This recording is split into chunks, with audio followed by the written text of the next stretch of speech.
de 24 heures que je lui ai écrit. Ah, bien. Si ça se trouve, elle n'a pas encore lu votre message. À moins qu'elle ne soit femme, nous brise le cœur. Ainsi, sans nous avertir, elle met nos messages à la corbeille et on devient des spams pour elle. Ne vous en faites pas, monsieur Alfredo, ça ne doit pas être aussi dramatique, elle va sûrement vous écrire. Il faut savoir laisser un peu de temps à l'amour. Et en parlant de ça, je dois filer. Je dois aller faire les courses et après je retrouve Rolleray Lewis. À plus tard. Au revoir, bonne journée. Vous vous sentez bien? Non, je ne me sens pas bien, Alfredo. Venez, je vais vous raconter.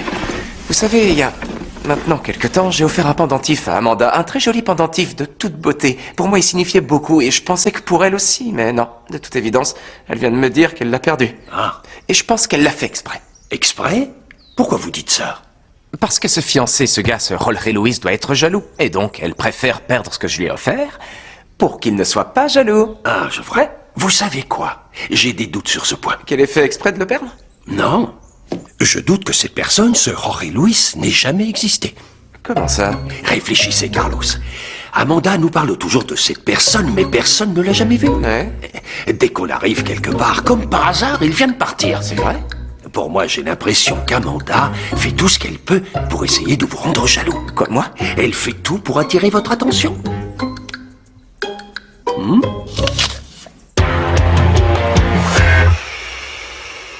Luna, je t'assure qu'ils étaient là, je les ai vus, je te dis. C'était les papiers d'inscription pour l'université, mais je sais pas pourquoi Gaston ne m'a rien dit. Mais est-ce que t'es bien sûr que Gaston n'a rien remarqué?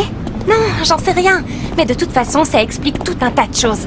Attends, quel genre de choses? Je comprends pas. Plein de choses. Ces derniers temps, Gaston avait toujours la tête ailleurs. Il se comportait bizarrement. Il était plus là, comme s'il était préoccupé. Alors au début, moi, je me suis dit que c'était à cause du roller, mais aujourd'hui, je me rends compte que c'était pour ça. Il était concentré sur cette histoire d'université, il pensait à son avenir, à ce qu'il allait faire, à tout ça, quoi. Oui, je comprends maintenant.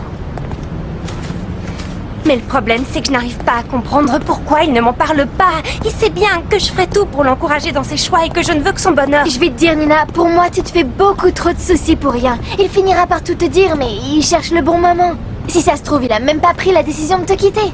T'en fais pas, toi et Gaston, vous vous dites tout, il t'en parlera, je le sais. Oui, je sais, mais tu me connais. Je suis toujours en train de penser à quelque chose. Je suis toujours en train d'essayer de comprendre tout ce qui m'arrive. Et quand je ne peux pas expliquer une chose, ça fait comme un court-circuit dans la tête. Bon, alors tu arrêtes de t'en faire parce que Luna est là. Parce que s'il y a quelque chose qui disjoncle là-dedans, Luna arrive, elle prend ta tête et elle te règle tout ce qui va pas.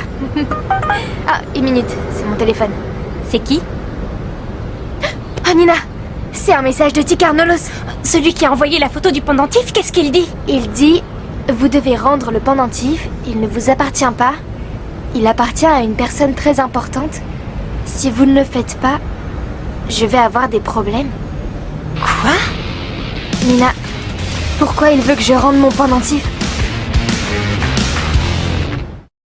C'est bizarre, pourquoi est-ce qu'il voudrait que je rende mon pendentif? Je comprends pas. Non, moi non plus, ça n'a vraiment aucun sens. Non. Et c'est qui ce Ticarnolos? Aucune idée. Mais peut-être qu'on peut demander de l'aide à mon père. Il peut nous aider à retrouver l'adresse IP. Oui, mais après... C'est simple. En fait, si on peut retrouver son adresse IP, on peut voir de quel endroit il t'a envoyé ce message et on peut essayer de le retrouver. J'en sais rien. Je trouve que c'est beaucoup trop risqué, tu crois pas? Je veux pas qu'une autre personne soit au courant, c'est quand même très personnel. Je comprends, d'accord. Oui, t'as raison. Cela dit, on pourrait appliquer la méthode déductive. Avec cette méthode, on pourrait déterminer le profil de la personne qui nous a envoyé ce message, et comme ça... Non, pour moi, cette histoire est vraiment trop bizarre. Bon, je sais pas, mais j'imagine qu'il existe plein de modèles similaires à ton pendentif et qu'il a tout simplement confondu, ça arrive parfois. Ah, oui. Peut-être, oui. Bon, allez, on y va, parce qu'on va finir par être en retard si on continue. Oh non! Oh non! Mais enfin, tu ne peux pas regarder où tu mets les pieds? Je vous demande pardon, je me suis pas du tout rendu compte, excusez-moi, pardonnez-moi. Tu ne t'es pas rendu compte, comme si je n'avais pas vu. J'ai pas fait exprès, j'étais distraite et je me suis retournée et vous étiez là. Mais bon, c'était pas que ma faute parce que vous êtes arrivés tout d'un coup et donc du coup... Je vois, et c'est la faute de mon pull alors. Regarde ce que tu as fait. C'est incroyable. Je vais vous aider. Non, non, non, non, non. Ne t'approche surtout pas de moi. Quand tu es trop proche, tu peux être un vrai danger. Vous savez, ça peut arriver à tout le monde, hein. C'était un accident. Oh, qu'elle est gentille. Ce genre d'excuse, c'est typique chez les perdants. Quoi? Vous vous prenez pour qui pour me parler de cette façon?